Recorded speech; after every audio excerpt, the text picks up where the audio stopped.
It looks like the glory days could be on their way back to AC Milan. With their new Chinese investors, the new signings are flying into the San Siro, with some stellar names set to line up in red and black this season, with the latest arrival of Leonardo Bonucci from Juventus for £35 million. It's been a while since we've seen the good times at AC Milan, with their last Serie A win coming in 2011 and their last Champions League trophy coming in 2007, and that's what we're going to look at. It was 2 years after their shocking defeat to Liverpool in Istanbul, and they would meet the Reds once again in the final of Europe's elite competition. Milan would win 2-1 this time, so let's look at who started for Rossoneri and where they are now. In goal was Dida. The Brazilian spent 10 years at the San Siro, during a time when he was widely considered as one of the top goalkeepers in world football.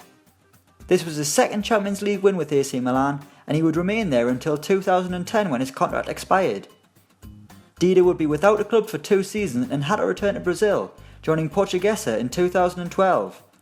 He would go on to play for Grêmio and Internacional before retirement, and since hanging up his gloves, Dida moved into coaching and worked as the assistant manager to another member of this team at Chinese club Shenzhen, but was relieved of his duties when Sven-Göran Eriksson became manager late last year. At right back, it's Massimo ODDO. The Italian fullback had only joined the club in January of 2007 from Lazio, but 4 months later he was already playing in a Champions League final. He would compete with Marco Zambrotta for the right back slot, but moved on loan to Bayern Munich for the 2008-09 season, and then had another loan spell away from Milan, this time at Lecce, where he ended his career in 2012. ODDO has now moved into management, with his first job coming at Pescara, where he was promoted from the under-19s boss to the first team head coach in 2015. Sadly, ODDO was sacked in February of this year and Pescara were relegated. Centre-back was Alessandro NESTA. A real great of the game, NESTA spent the best years of his career at the San Siro, joining in 2002 from Lazio, spending 10 years in Milan until his dream move happened and NESTA was off to Montreal Impact. Things would get even better for the Italian veteran as an opportunity in the Indian Super League came about and NESTA was off to play for Chennai FC. The World Cup winner is now in management, taking charge of Miami FC, where he remains the club's only ever manager. He was alongside Paolo Maldini. A one-club man and a genius at defending, Maldini would raise the Champions League trophy high in the air that night in May 2007. His finest ever quote has to be, "If I have to make a tackle, then I have already made a mistake." The Italian legend would retire in 2009 and is now the co-owner of Miami FC, who his former partner Alessandro Nesta is manager of. I bet that'll be awkward if Nesta ever gets the sack. As well as football, Maldini is a dab hand at tennis and qualified for a tournament in Milan on the ATP Challenge Tour, but he and his doubles partner were knocked out in the first round. Left back was MAREK JANKULOVSKI. Probably the least glamorous player in this 11, JANKULOVSKI spent 11 years of his career in Italy, also playing for Napoli and Udinese.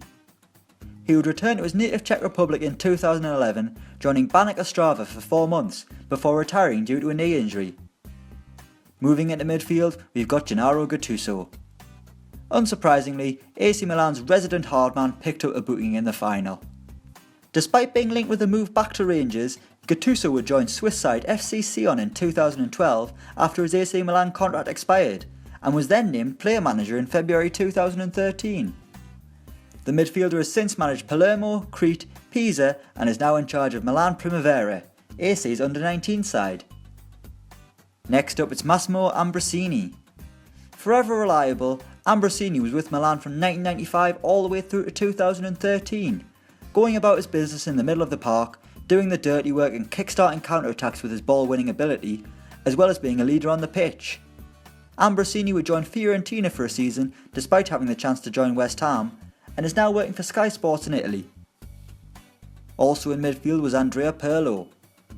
The finest wine in all the land, getting better as the years go by, Pirlo and his glorious beard could split any defence with just one pass. Milan made the mistake of letting him leave in 2011, and Juventus took the playmaker to Turin, where he continued to dictate football matches despite his ageing legs. Pirlo would embarrass Joe Hart in 2012 with an audacious chipped penalty, proving he's got the biggest stones in the land, and in 2015 Pirlo left Italy and joined new MLS side New York City, where he was playing alongside David Villa and is managed by Patrick Vieira, some high calibre company. Next we've got Clarence SEEDORF. This was Seedorf's 4th Champions League win, having already won it with Milan in 2002, plus lifting it at Ajax and Real Madrid. 4 times with 3 different clubs, that's incredible. Most people are lucky to win it once, and some greats never lifted it, just ask Zlatan Ibrahimovic. Seedorf would leave Milan in 2012 and spend 2 seasons in Brazil with Botafogo, retiring in 2014 to take up the management job at AC Milan, following the sacking of Massimiliano Allegri. Seedorf was sacked after just 4 months and replaced by another member of this 11. But in July 2016, Seedorf would become Shenzhen manager in China and would go on to work with the aforementioned Dida. Sacked in December, Seedorf was last seen running rings around his fellow ex-pros at Michael Carrick's testimonial, showing that you never lose it. Supporting the striker was KAKA. In 2007, there was no one that could touch KAKA. He was in the form of his life, and his form was recognised when he won the Ballon d'Or that year, as well as various other individual honours. In fact, he was the last player to win the Ballon d'Or that isn't Cristiano Ronaldo or Lionel Messi. The Brazilian would briefly become the most expensive player in the world when he joined Real Madrid in 2009 for £56 million, but his move to the Bernabeu didn't work out as it should have, and KAKA was back at the San Siro in 2013. Nowadays, KAKA is playing in the MLS with Orlando City at the grand age of 35 and is the highest paid player in the division. And finally, it's Filippo Inzaghi. The hero that night in Athens, Inzaghi scored both of Milan's goals in the 2-1 victory over Liverpool, rewriting the wrongs of 2 years ago in Istanbul. The Italian would stay with AC until his retirement in 2012 and moved straight into coaching, signing a 2-year deal with AC Milan's under-19 side, the same team that GENARO Gattuso is now in charge of. In 2014, Inzaghi would replace Clarence Seedorf in the AC Milan dugout, but like his former teammate, was unable to bring the good times back to the club. Having been relieved of his duties in June 2015, Inzaghi is still in management, becoming the new head coach at Serie B side Venezia, having gained promotion last season. So that's where AC Milan's 2007 Champions League winners are now. Let us know what you think in the comments below, and don't forget to like, share and subscribe. And check out our new channel, HITC Sevens, the new home of football lists, running down the 7 best, worst, funniest, weirdest moments of football's past and present.